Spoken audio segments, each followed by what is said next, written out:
tu kwa Tanzania kwamba kesho Taifa Stars inacheza. Na najua nchi yetu ni miongoni mwa nchi ambazo zinashiriki mashindano ya AFCON 2025. Tuwaombe vijana wetu, lakini pia tuhakikishe kwamba hakuna kijiwe, hakuna mtaa, hakuna nyumba ambayo haitazami mpira siku ya kesho kuanzia saa 2:30 usiku, ambako kwetu tutakuwa ni saa 12:30 ya jioni. Vijana hawa wakipata taarifa ya kwamba taifa linawatazama, inawajengea morali na motisha mkubwa sana, kwa sababu hii ndio kazi walioichagua kuifanya. Na kwa kuwa tumewapa heshima kuwakilisha nchi yetu, basi na sisi wa Tanzania tuwe wamoja. Mpira huu wa miguu ambao tunashindania kombe 2025 AFCON ikawe baraka kwa taifa letu. Tusiwe na tofauti yoyote, yani zile tofauti zetu tuziweke pembeni.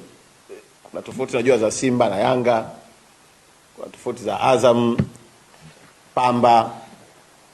Hebu tuweke macho yetu na matumaini yetu kwa vijana wa Taifa Stars, ambao hawa ndio sifa na heshima ya taifa letu katika bara la Afrika.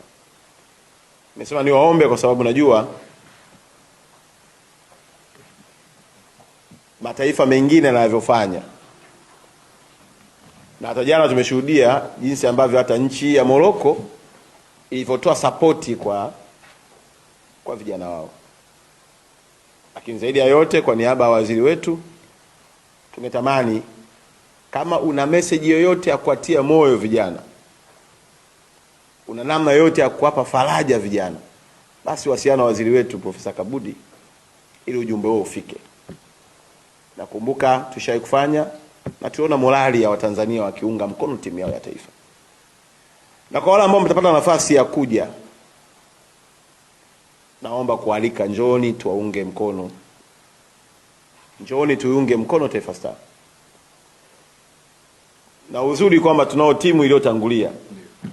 Yaani wewe ni kuwasiliana tu na viongozi wetu wa wizara ambao wako huku, kuwasiliana na BMT yetu, kuwasiliana na TFF ili uweze kufika kuunga mkono. Nafahamu ya kwamba kesho wako wa Tanzania ambao wameniahidi wanakuja.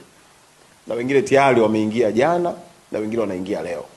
Basi niwaombe wa Tanzania, kokote kule uliko, una uwezo wa kusafiri kutoka Tanzania au kutoka nchi